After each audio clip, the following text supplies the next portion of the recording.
3 separate explosions struck the area surrounding Paris' Stade de France sports stadium over a 20-minute span on Friday night, in attacks that killed 4 people and injured over 50 more.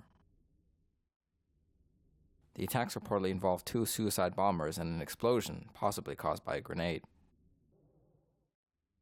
The first saw a suicide bomber strike a restaurant operated by Belgian fast food chain Quick at about 9:15 p.m.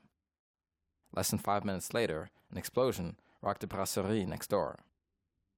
And at 9:40 p.m., a nearby McDonald's is believed to have been hit by a suicide bomber.